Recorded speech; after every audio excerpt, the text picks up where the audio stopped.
So hello guys, तो यहाँ पे डे 3 मतलब आज है 22 सितंबर और शिफ्ट 1 का एनालिसिस करेंगे। और उसके साथ यार बहुत सारी ऐसी चीजें हैं जो आपको जाननी इंपॉर्टेंट रहेंगी, क्योंकि जहां तक अभी देखा है तो एक यहाँ पे कंसर्न निकल के आई है कंप्यूटर ऑपरेशन रिलेटेड करके कि यहाँ पे हम मैथ्स मैथमेटिक्स के पार्ट पे भी डायरेक्टली जा सकते हैं। तो एग्जैक्टली क्या चीज है तो मैं आगे बताऊंगा, ठीक है। तो यहाँ पे देखा जाए तो एनालिसिस स्टार्ट करते हैं। मुझे अगर कोई पहली बार देख रहा होगा, सुन रहा होगा चैनल के ऊपर, तो जरूर सब्सक्राइब करिएगा। नीचे जो रेड बटन के बने उसको ग्रे कर दो, क्योंकि जो एडमिशन रिलेटेड जो चीजें आएंगी, कॉलेजेस रिव्यूज आएंगे, जो गवर्नमेंट कॉलेज प्राइवेट कॉलेज जितने भी कॉलेज ऑटोनॉमस कॉलेज, उनका सारों का हम रिव्यूज यहाँ पे लेके आएंगे और बहुत सारी चीजें होंगी एडमिशन से रिलेटेड। एडमिशन प्रोसेस में सारे आपको समझाने वाला हूँ, ठीक है। तो आप सब्सक्राइब कर दीजिएगा और लाइक कर दो, ठीक है। इस वीडियो को लाइक कर देना। तो 22 सितंबर शिफ्ट 1, ठीक है, एनालिसिस करेंगे। तो यहाँ पे जो ओवरऑल डिफिकल्टी लेवल थी इस एग्जाम की, तो वो थी यार डिफिकल्ट टू मॉडरेट, ठीक है। अभी ये सबसे मेरे हिसाब से ना, मेरे अकॉर्डिंग ये सबसे डिफिकल्ट पेपर था। मतलब डिफिकल्ट मतलब बहुत नेक्स्ट लेवल पेपर था ऐसा नहीं, बट जितने 4 शिफ्ट हुए हैं ना, जितने 4 शिफ्ट हुए हैं पहले 20 को 21 को, तो उनसे अगर कंपेयर करें तो ये उनसे थोड़ा हार्ड था। पर इसका कुछ यार ऐसा नहीं होगा कि आपका परसेंटाइल कम आ जाएगा, ऐसा कुछ नहीं है, क्योंकि नॉर्मलाइज फॉर्मूला इसीलिए निकाला है सीटी सेल ने, इसीलिए तो यार परसेंटाइल का ये निकाला ना कि यार कि सभी को नॉर्मलाइज किया जाए। मतलब जितने भी हार्ड पेपर आए, इजी आए, मॉडरेट आए, कुछ भी आए, आपका जो स्कोर है वो नॉर्मलाइज किया जाएगा विद द परसेंटाइल फॉर्मूला, ठीक है। तो यहाँ पे जो ओवरऑल डिफिकल्टी लेवल थी मॉडरेट टू हार्ड डिफिकल्टी। फिर है डिफिकल्टी लेवल ऑफ मैथमेटिक्स, ठीक है। मैथमेटिक्स की अगर बात करें तो यार थोड़ा सा टफ पेपर था यहाँ पे। ऐसा नहीं था कि मैथमेटिक्स का कैसा होता है कि इजी टू मॉडरेट रहता है, बट इस बार थोड़ा टफ था पेपर, ठीक है। लेन दी गया होगा, बहुत सारे लोगों का यहाँ पे दिक्कत आ रही है, एक्सपीरियंस मुझे बता रहे हैं कि यार हार्ड गया पेपर आज का करके। तो हाँ, थोड़ा सा हार्ड था अगर प्रीवियस शिफ्ट से अगर कंपेयर करें, ठीक है। डिफिकल्टी लेवल ऑफ फिजिक्स यहाँ पे डिफिकल्टी लेवल ऑफ फिजिक्स यार जैसी रहती है वही थी, मॉडरेट ही थी, ठीक है, जहां तक आई नो।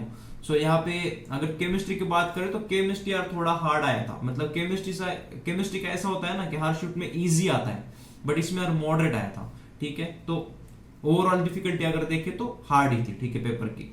फिर अगर आपने 120 मार्क्स यहाँ पे टच कर रहे हो आप, ठीक है, 120 मार्क्स अगर टच कर रहे हो इस पेपर में, तो एक अच्छा खासा आपका परसेंटाइल बन सकता है। एग्जैक्टली तो नहीं बता सकते ना, बट 120 मार्क्स पे अच्छा खासा परसेंटाइल आपका बन जाएगा, ठीक है। कोई 100 से अगर ऊपर जा रहा है इस पेपर में तो कॉन्ग्रेचुलेशन, ठीक है। सो यहाँ पे हाई वेटेज जो चैप्टर्स थे, ठीक है, मैं एक बार रिफ्रेश कर लेता हूँ। ओके, देन हाई वेटेज जो चैप्टर्स थे इन फिजिक्स, ठीक है, वो थे थर्मोडायनामिक्स, देन है एसएचएम एंड वेव्स, जिनका भी आगे शिफ्ट्स में पेपर आने जा रहा है, ठीक है। एसएचएम वेव्स करके जाना पिछले चारों शिफ्ट में पूछा गया है, इसमें भी पूछा गया है। ऑप्टिक्स पूछा गया है और मैकेनिक्स का part, mechanics in the sense I guess rotational motion, circular motion, ये सारी चीजें, ठीक है। फिर है high weightage in chemistry, organic का थोड़ा पार्ट ज्यादा आया था, रिएक्शंस वगैरह पढ़ के जाना। मैंने बोला था आपको कि पेन पेपर पे सारे लिख दो जितने भी रिएक्शंस है विद नेम एंड मगअप करके जाना उस चीज को, ठीक है। बायोमोलिकुल्स, पॉलीमर्स वगैरह पढ़ के जाना, सेमीकंडक्टर एंड कम्युनिकेशन, ठीक।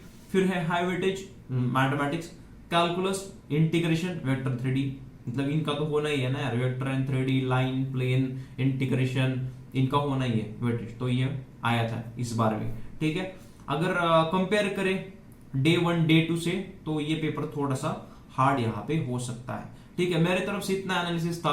अब अगर कोई बंदा यहाँ पे, कोई भी स्टूडेंट है, एस्पिरेंट है, तो अगर वो पेपर दे के आया है शिफ्ट 1 का अभी, तो सारे जो टॉपिक्स है जितने भी उसको याद है वो नीचे कमेंट सेक्शन में उसकी एक लिस्ट बनाए वो, तो मैं उसको पिन कर दूंगा उसको कमेंट, ठीक है। और सारे शिफ्ट्स के यार ऑलरेडी कमेंट सेक्शन में आपको प्रीवियस वीडियोस में मिल जाएंगे सारे लिस्ट, तो जाके चेकआउट करिएगा प्रीवियस वीडियोस भी सारे जितने भी शिफ्ट हो रखे हैं, ठीक है। और बाकी तो यार एनालिसिस इतना ही था। अभी कंप्यूटर रिलेटेड एक बात है, पेपर में क्या हो रहा है मुझे अभी एक एक्सपीरियंस से समझ आया। मतलब बहुत सारे लोग बात करते हैं पेपर के बाद, तो क्या हो रहा है कि जैसे पेपर स्टार्ट होता है ना, तो आपको physics plus chemistry section open होता है। इसी के साथ साथ आपको ऊपर मैथमेटिक्स का सेक्शन भी दिख जाता है, जिसमें आप जा सकते हो, ठीक है, जिसमें आप जा सकते हो मैथमेटिक्स का। इससे पहले कैसा था, मतलब इस साल से पहले ऐसा था कि अब 90 मिनट्स बाद ना ऑटोमेटिकली फिजिक्स प्लस केमिस्ट्री बंद होता था और मैथमेटिक्स स्टार्ट होता था, ठीक है।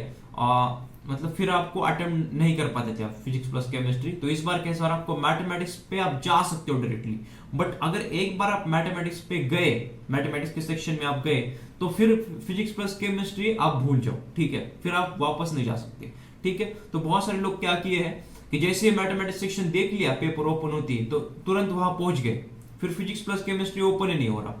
तो इससे यार बचिएगा, ठीक है। फिजिक्स प्लस केमिस्ट्री उतना करके जाना, नहीं तो अगर आधे बन गए, आधे आपको नहीं आ रहे ना, तो आधे तुक्के लगा के चले जाओ, बट आपको क्वेश्चन नहीं छोड़ना है।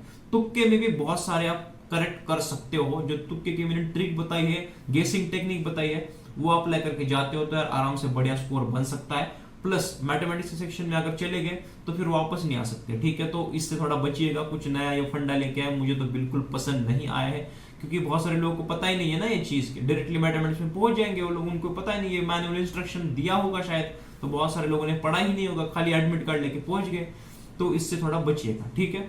सो मिलते हैं यार, शाम को मिलते हैं, जो सेकंड शिफ्ट होगी उसको लेके, ठीक है। तो stay to all the best और काम करते रहिए।